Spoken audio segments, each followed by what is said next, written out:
right, thank you very much for that introduction. So yes, I traveled here. I got in late last night from St. John's, Newfoundland, and I will show you a little picture of our campus. So this is Memorial University of Newfoundland and Labrador now, so we have a new campus in Labrador, the Labrador campus. But this picture here is the St. John's campus, where I currently work. And I work in the School of Human Kinetics and Recreation, so I was hired last year as a new faculty there. And I teach in the undergraduate program in kinesiology, physical education, and recreation. And then we also have graduate programs. We have a more applied course-based program in Masters of Kinesiology and Recreation, and then we have the Masters of Science in Kinesiology, which is the program that I did at MUN. I would like to bring your attention to the body of water there in the background. So in Newfoundland, it may look like a lake, but I don't know why we call them ponds. So we call that the pond. So St. John's is called town. That is the pond. And that is where I have spent many, many hours rowing on Kitty Vitty. So it's called Kitty Vitty Lake or Quida Vida. And that is actually why I was in Regina in 2005. So I trained for the Canada Games when I was an undergrad student, and I had the opportunity to compete.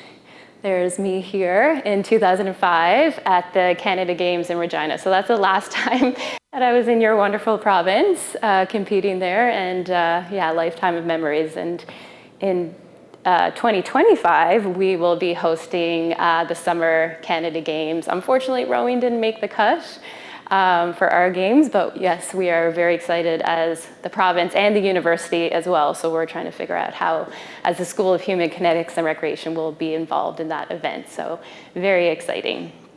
I could talk about rowing all day, so I will stop there and move on to my program of research. So a little bit of background about kind of where I came from and why I'm presenting on perinatal plasticity here today. So my program of research is in neurorehabilitation and clinical exercise. And in this area, I've worked with four different populations, four different groups. So in my master's program, I worked with the athletic population, studying neuromuscular fatigue in different groups of athletes. As well, during my PhD, I had a unique opportunity to work with a very well-known company based out of Vancouver that sells very popular yoga pants.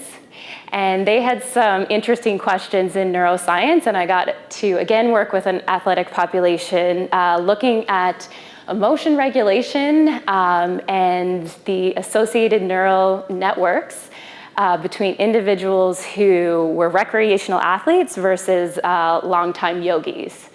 So that was a really interesting study in that population I was a part of.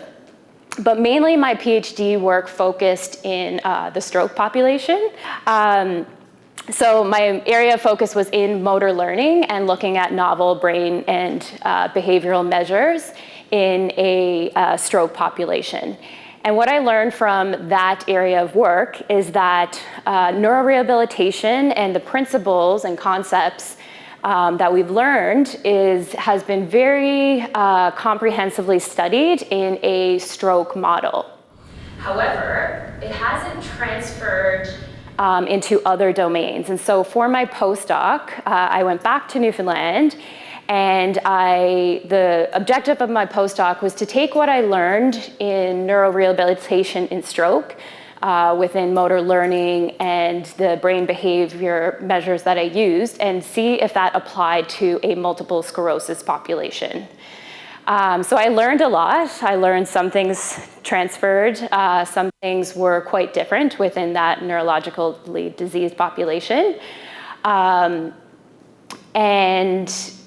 this is really the motivation for my new area of research, is taking concepts from neurorehab and applying them to under-researched areas.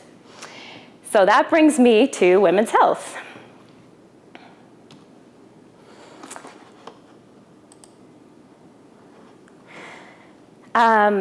So during my postdoc, I had a unique opportunity to work with fertility physicians. So in Newfoundland and Labrador, fertility physicians identified a growing number of patients at their clinic that required lifestyle counseling. So there were a number of individuals who had an increased BMI, and in the fertility world, best practice is based on the measurement of BMI. And if you are someone who has a BMI over 40, then you are not eligible to receive certain fertility treatments. So the fertility physicians reached out to myself, and I met with them to talk about different community or clinical-based problems that they had. And from there, really, that launched me into a totally new direction. But something that I quickly became very passionate about was working in women's reproductive health. So I created a multidisciplinary team of people, and these are the people that I began to work with. So it included clinicians, researchers from my faculty, and then as well as we had patient partners and stakeholders as well. So this was a really big team of researchers, and the main focus was to apply principles of exercise science into the area of obesity and infertility. As I said, it started in 2017, so COVID had different plans for us, but nonetheless, we persevered through, and we just finished our first study, and this was a pilot virtual exercise intervention for women living with obesity and experiencing infertility. So we looked at the feasibility of an intervention, a virtual intervention, using principles of exercise science. So we used periodization, we used heart rate intensities to prescribe, and we looked at different work-to-rest ratios because we were really interested in changes in cardiorespiratory fitness. So really trying to push the field beyond just measurements of BMI and really moving into other cardiometabolic markers that could be better indicators for that population. So this was our first study. I'm not going to spend too much time talking about the results of that study because I'd like to introduce this new area of research that really came from my background in neurorehabilitation, my new area of women's health that has brought me into my current research program, and that is looking at female-specific experiences and the brain.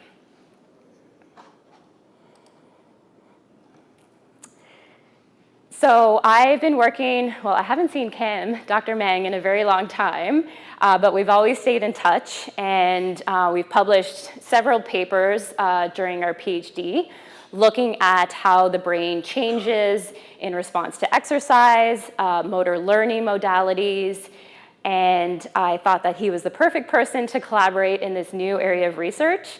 So we applied for a grant this summer, and we were successful. So hence why I'm here today. This week, we're going to be ironing out all the details of that grant. But overall, we're investigating female-specific experiences and mechanisms of neural adaptation throughout the lifetime.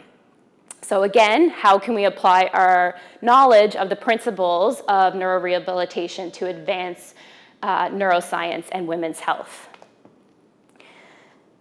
So a very important paper came out this year, and that was from the Galea group. So Lisa Galea, she's an absolute rock star in the field of neuroscience and sex and gender.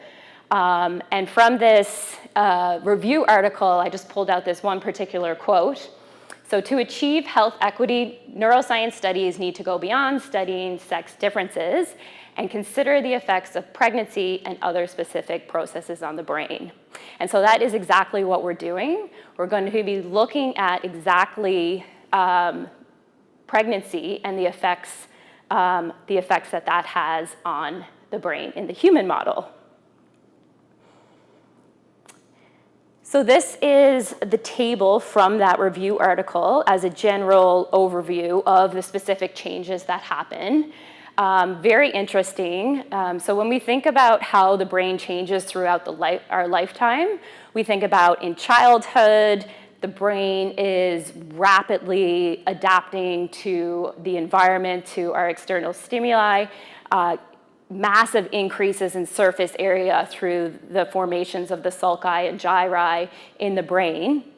As we get to adulthood, things start to slow down a little, but it's not all bad.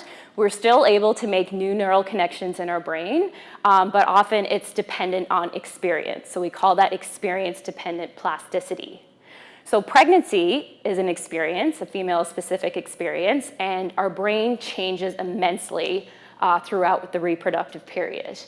So this table here summarizes some of the studies that look at the short and long-term effects of pregnancy. They split it up into the rodent and human models, as much of the research in this field has been done in a rodent model. So as you can see here, during pregnancy, and in the early postpartum phases, you'll see hippocampal neurogenesis goes down in the rodent model, as well as brain volume and cortical thickness. So really interesting that during this period of reproduction and after childbirth, we actually see decreases in cortical thickness and brain volume. So this is really interesting for us as neuroscientists and people in the world of neurorehabilitation. Why is this happening?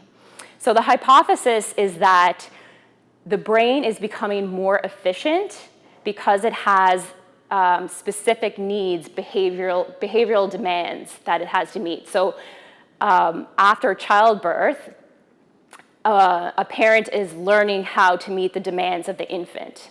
So they are learning new behaviors, new skills, and the brain, they hypothesize, is shrinking and becoming more targeted and more focused in certain neural pathways that are associated with learning this new behavior. Pregnancy has long-term implications as well. And so they've shown this from middle age all the way through, that different things, number of children that you've had, breastfeeding, other female-specific experiences can impact later cognition in life. So this is a really great article if there's anybody, neuroscientists or veterans in the audience to look at.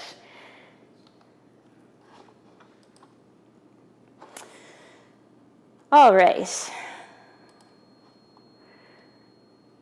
So again, what am I interested in? I'm really interested in the human model. Can we study neuroplastic change or perinatal brain plasticity? So again, we know that there are extreme shifts in hormones, neurochemistry, as I said, life experience. So becoming a parent, you're learning a whole new set of skills, and the changes in the brain are reflective of that. Interestingly, as I said, the brain reduces in the total volume size, it reduces in thickness, and we believe that potentially is connected to why we see postpartum depression, we see this period of vulnerability that women are more susceptible or parents are more susceptible to having clinical changes such as depression, anxiety, and those things. So it could be related to how the brain is changing, how much it's reducing, that there could be this threshold where it's maladaptive and we see dysfunction in the brain. And that's when potentially we're seeing different mental health problems.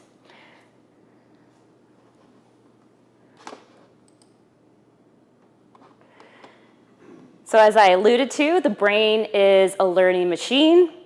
Our brains are constructed for change. We always thought that the brain only changed up to a certain period of time, around 25 years of age. However, due to advances in technology, we know that that is simply not true. The brain is continuously changing. However, again, it's for very purposeful reasons as we enter adulthood. So we call that purposeful plasticity, or as I said, experience-dependent plasticity.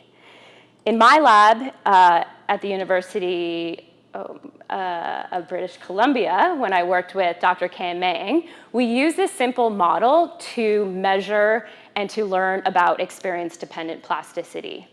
So we identified a skill or a certain behavior. We had people practice that in different practice conditions, and then we looked at that behavior at a different point in time. So were they able to generalize that to a different condition, and did it outlast the practice period? So those are really our big two criteria to demonstrate learning. If individuals have demonstrated learning, often we would see associated changes in the brain. So we would see experience-dependent plasticity. So that is often the model that we would work through when we were creating neurorehabilitation interventions. So I'm really interested, again, can we start to apply this to other under-researched areas, such as postpartum?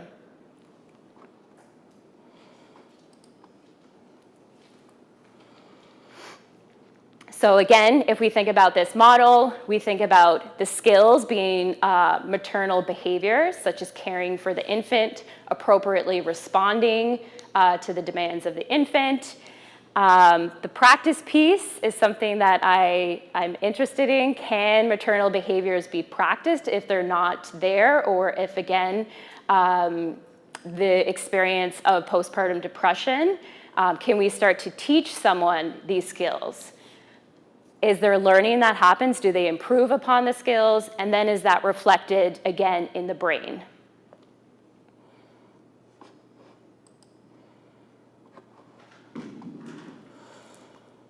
So for our first study, and this is the study that Dr. Mang and I proposed, was simply the assessment of perinatal plasticity. So before we jumped into intervention, jumped into looking at clinical markers or anything, can we simply measure perinatal plasticity in a human model? So that's, I reached out to Cam. Dr. Mang is the expert in this. So he has several publications looking at paired associative stimulation. And simply, this is an artificial way to measure neuroplastic change in a laboratory. So we proposed it's called long-term potentiation. Is long-term potentiation, like neuroplasticity, altered in the postpartum period? Again, most of what we know is from MRI studies or from dominantly from rodent models. So we are going to recruit individuals who are in the postpartum phase, so that would be 6 weeks to 6 months, and compare them to controlled, so sex age match controls. And we're going to have them come into the laboratory, and we're going to perform a PASS type assessment. So that's the image that you can see there. So basically, again, we think about applying neuroplasticity falls under the principles of Hibb's law, which means that neurons that fire together wire together. And that's really the basis of plastic change in the brain. So when you start to practice a skill over and over again, the neurons that are associated with that skill start to fire together, and they strengthen that pathway as you perform that skill over and over and over again. PASS does that exact same thing. So you can stimulate the median nerve, and then at a certain interval after that stimulation, you stimulate the motor cortex. You do that over and over and over and over again, and you can actually induce neuroplasticity. So we're interested in seeing that in this state, in this vulnerable state after postpartum, do we see augmented changes in neuroplasticity in the brain between people who are postpartum versus not.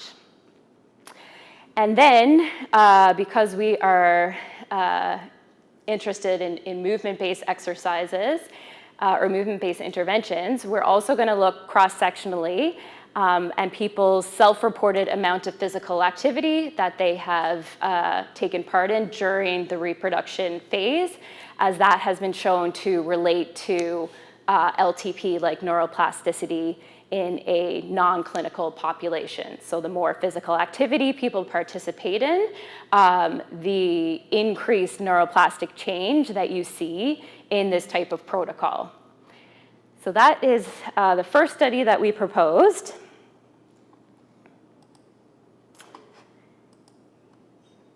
That would be the short-term objective. Moving into more of a long-term objective, as I said, if we use this model, sometimes what we do in neuro rehab world is to make practice more efficient, we pair it with exercise. So exercise has been shown to augment practice. So it's been shown to work to facilitate learning outcomes and neuroplastic change. So when you pair exercise plus the practice of a skill together, we often see increased changes in learning and plasticity related to increases in brain-derived neurotrophin factor and insulin-like growth factor. So if we have maternal behavior as our skill, can we practice that type of skill? If it's paired with exercise, do we further facilitate learning? Do we further facilitate those increases in experience-dependent plasticity? This would be particularly important for a group of individuals diagnosed with postpartum depression, would be the long-term goal.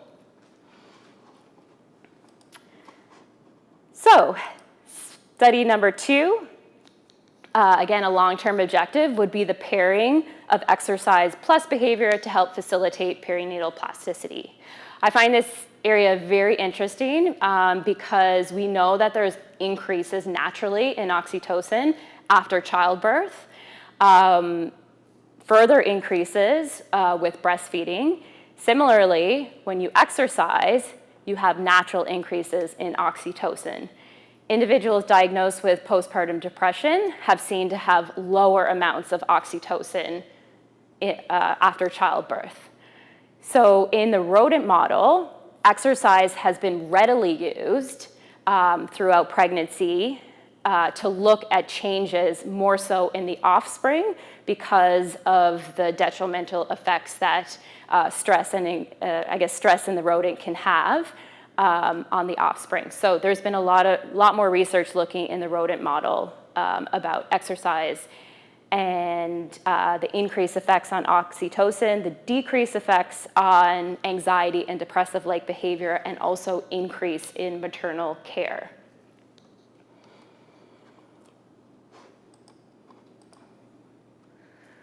So again, just entering this field, we decided to start with a rapid scoping review. So we were looking at the field of brain plasticity, maternal physiology, and exercise science. And what we found in this rapid review of the literature, so the aim of the scoping review was to assess exercise interventions that examine changes in brain behavior outcomes in mothers and offspring during the phases of reproduction. The protocol that we used, the population we were interested in was human and rodent mothers from conception through postpartum, and then also offspring.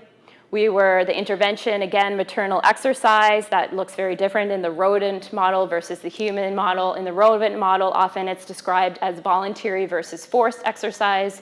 In the human model, we would consider any type of exercise intervention. Comparisons to a non-exercise group, and then outcomes were really what we were interested in. How are people measuring brain plasticity? And again, that can differs greatly from the rodent to the human. And then how are they measuring these behavioral changes? So from this rapid review of the literature, what we found, when you look at rodent versus humans, that all from the 178 studies that were included in the initial review, we narrowed it down to 30 that met the inclusion-exclusion criteria, and all of them were completed in the mouse or rodent model. There was a proposed RCT in a human model. However, the results of that study had not been published. When we looked at when exercise was delivered in reproduction, there were 19 studies that were done during pregnancy, 7 studies in preconception and pregnancy together, 2 studies done in pregnancy in the postpartum phase, and 1 that was exercise was completed all throughout. And then 1 was done in preconception alone, all again in the rodent model.